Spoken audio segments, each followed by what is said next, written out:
Good morning everyone. So today's topic of CME is scope of laparoscopy in gynecology. So laparoscopic surgery is also called minimally invasive surgery, bandage surgery or keyhole surgery.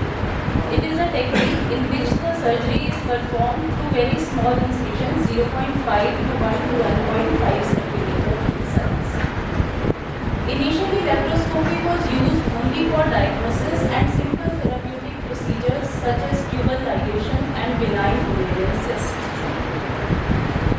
Developments in the techniques of operative laparoscopy and operative hysteroscopy had a major impact on the specialty of gynecological surgeries, and at present almost all the gynae surgeries are performed through this procedure, and it is the standard of care for the treatment of almost most of the gynecological conditions and is the most frequently performed gynecological surgery. Application of laparoscopy, I would say application of endoscopy is as a diagnostic tool, it is also very important, and as a therapeutic modality also it's very important. So as a diagnostic tool, it is important in cases of infertility to know the status of the fallopian tubes and any pathological conditions like adhesions and all, which can be detected on laparoscopy only. In cases of ovarian cyst, ectopic pregnancies, PID, endometriosis, and it's a list of almost all the gynae cases, these can be managed laparoscopically. So I am not going into the theoretical part of laparoscopy. I will be showing you few of the cases which are interesting as well as where there was some clinical and surgical challenge. I will be showing small clippings of such cases. So this is a case of tuberculosis. This patient was admitted in neurology with a complaint of headache, and gynae consultation was asked for one episode of fever and chronic pelvic pain. Ultrasound was done and ultrasound showed pyocervix. So after giving IV antibiotics for 48 hours, there was not much relief in her pain. So this patient was taken up for diagnostic laparoscopy, and this is typically a picture of case of tuberculosis. In this case, as you can see, whole of the uterus is covered with adhesions, and this band of adhesions are typically called violin string adhesions. And you can see there is ascites also, and there is a large granuloma at the terminal end of the right tube.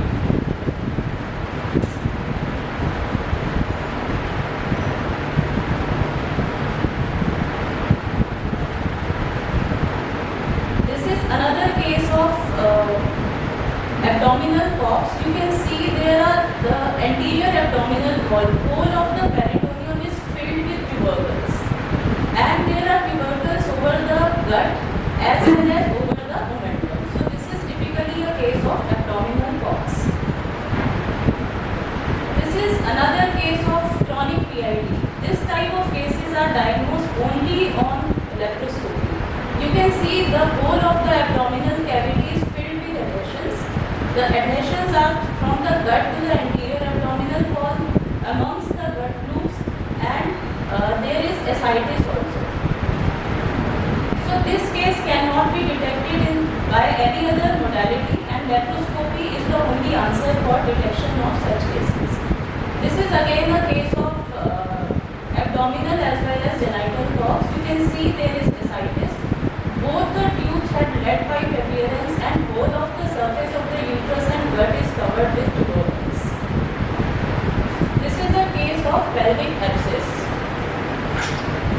Whole of the surface of the uterus is covered with pus, and you can see this is the similar same case where whole of the pelvis is filled with the pus.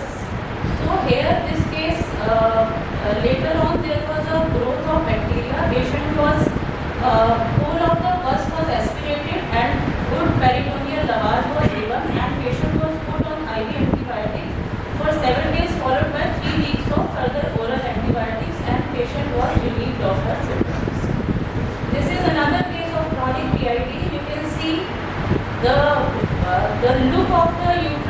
occurred, there is adhesion of the gut with the surface of the uterus, and you can see terminal hydrosalpinx. This is the terminal hydrosalpinx of the left. Ectopic pregnancy is the most common gynecological emergency which we see in our gynae department. This is a case of unruptured right-sided ectopic pregnancy. This kind of cases can be managed both medically as well as surgically. In cases where the further pregnancy is desired, here we do salpingostomy, where we give a small nick over the antemesenteric border of the tube, and we just take out the pregnancy, and later on through this tube only the mother can again conceive. And where the pregnancy is not desirous, we can take out whole of the tube. And this is a very interesting case. This patient came to emergency in the early morning. She came with history of amenorrhea of 3 months, with pain abdomen and slight bleeding feeling. And when the ultrasound was done, ultrasound showed normal intrauterine pregnancy at the cornual end. So this kind of cases are clinically very challenging, because in cases of cornual ectopic pregnancy, the pregnancy is implanted in the cornual part of the tube. Cornual part of the tube is basically a muscular structure. Here the pregnancy can grow easily up to 3 months of pregnancy. And sometimes there are few cases where the pregnancy has grown till full term. So the diagnosis is difficult because in ultrasound it shows like a normal intrauterine pregnancy. And as it is the muscular part of the tube, so when it ruptures, it causes a lot of hemorrhage, internal hemorrhage, and the patient goes in shock in minutes. Same thing happened with this patient. She came with this kind of symptoms, and within 1 hour patient went into shock. Her hemoglobin was 5 and she was immediately taken up for laparoscopy. So you can see that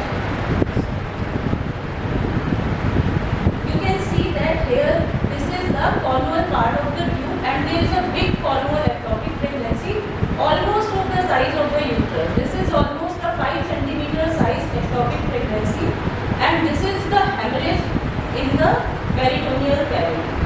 So in this case, there was incision was given over this cornual part of the uterus. Pregnancy was taken out, and this dead part of the pregnancy was excised, and the cornual part of the tube was repaired. And you can see this is the post-operative picture. This part of the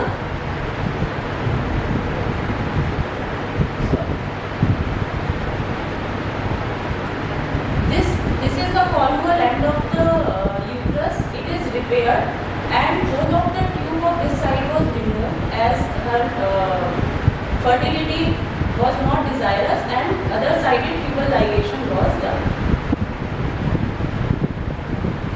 So coming to the ovarian pathology, here you can see this is a case of large ovarian cyst. You can see a bulge over the abdomen. It is up to a 28-week size uterus. The bulge is going till the almost 5-6 centimeter above the umbilical. So this is a big, huge ovarian cyst. This is a large ovarian cyst in a 70-year-old female. This patient was pre-operatively MRI and tumor markers were done. These were all normal. So patient was taken up for diagnostic laparoscopy. You can see that this is a huge ovarian cyst of almost 20 centimeters. It is filling whole of the pelvis and almost half of the abdomen. It is a broad, big ovarian cyst.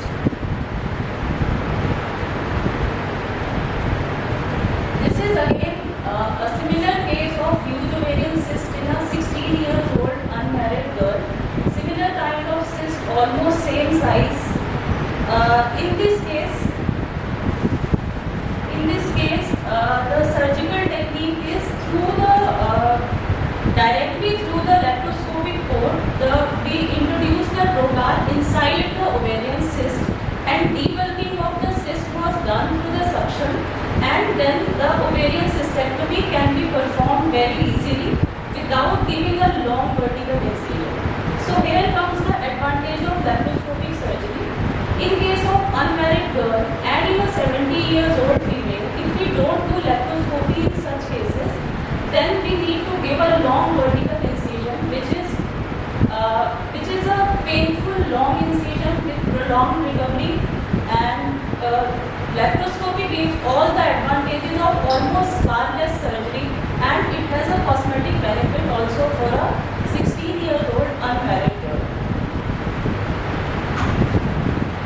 this is the torsion of right adnexa. Torsion is not a very common emergency which we get in our gynae. It is the incidence of torsion is around 2%. And this is a case of torsion of the right adnexa where there is twist of twice there is a twist of right adnexa. In this case, detorsion was done and the plication, detorsion followed by ovarian cystectomy was done and the plication of this right ovary was done with the right round ligament to prevent the recurrence. This is a very rare and rare case of torsion of the right adnexa in a 9-year-old girl. This patient came late to us.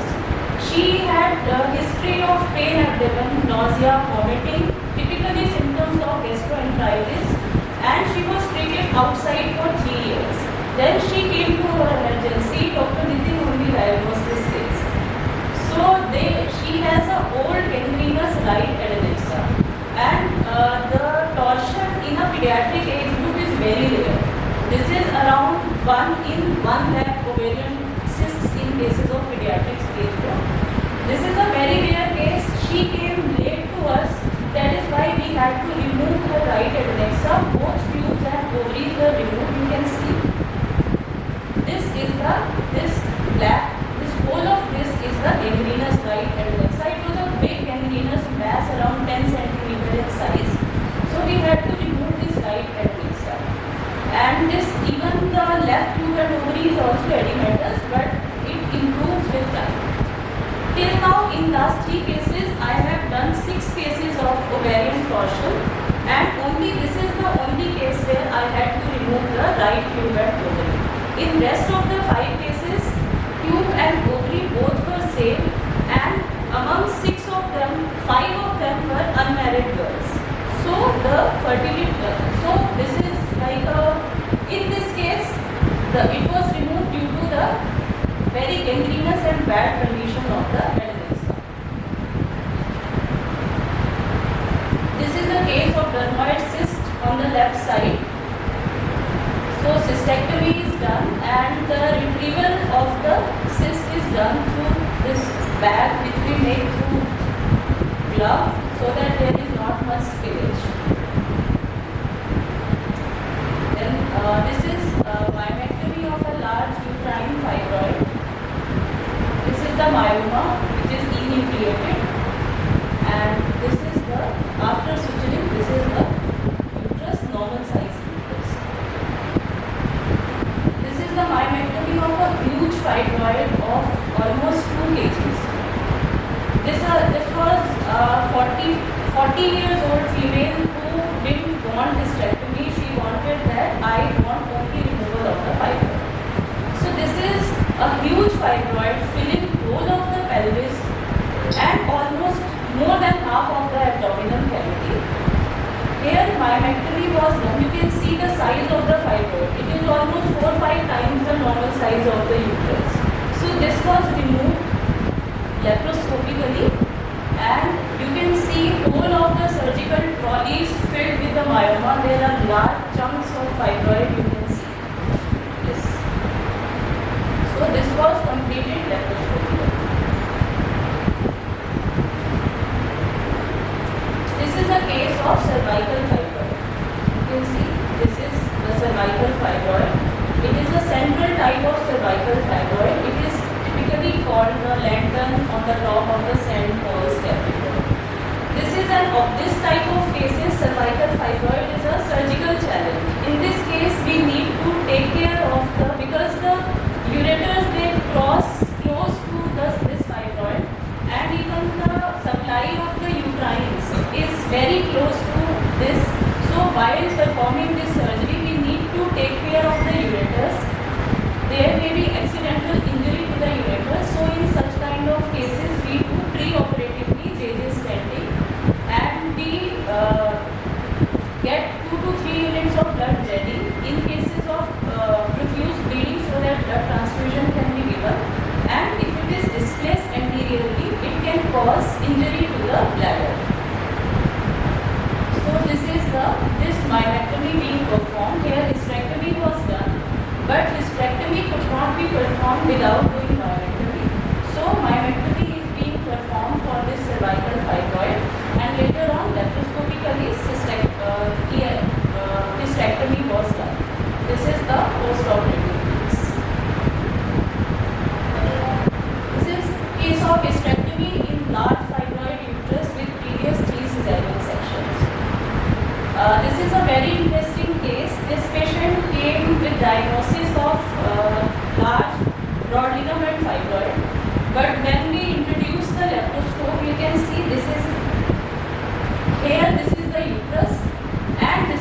fibroid in the anterior abdominal wall. This is a Hondelin fibroid.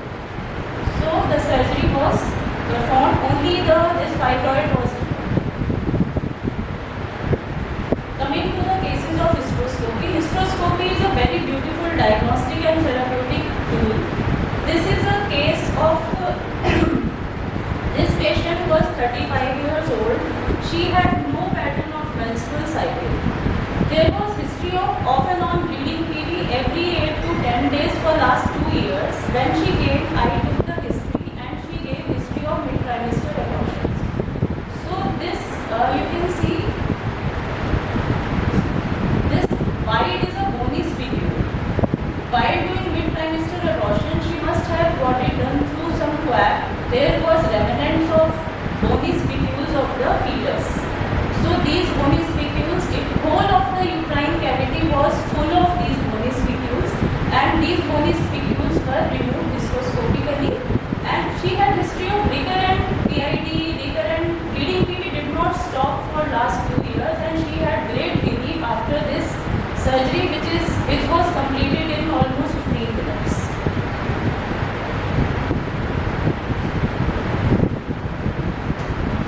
This is another case of this is a polyp. This is an endometrial polyp, very cute case. Patient has again history of menorrhagia, irregular bleeding TB, pain abdomen, and by using hysteroscopic scissors, the base of the polyp can be removed easily. These are 3 polyps you can see. This is on the anterior wall, this is on the posterior wall, and this is near the colon. So these can be easily removed within 10 minutes, and patient is relieved of the symptoms. And this is a case of primary infertility in a patient who has multiple uterine fibroids and HSG hysterosalpingogram showed bilateral tubal blocks. Here I am doing the tubal cannulation. So, and this is the laparoscopic picture of the same patient. And after tubal cannulation, you can see the dye coming out through the tube. And I have done myectomy also in this patient, and this patient has conceived. I get almost 1 or 2 patients of infertility every month, and I would say like if I have done more than 20 cases in last 1 year, and almost 6-7 of them have conceived. They were all cases of either fibroid uterus or tubal block or septum.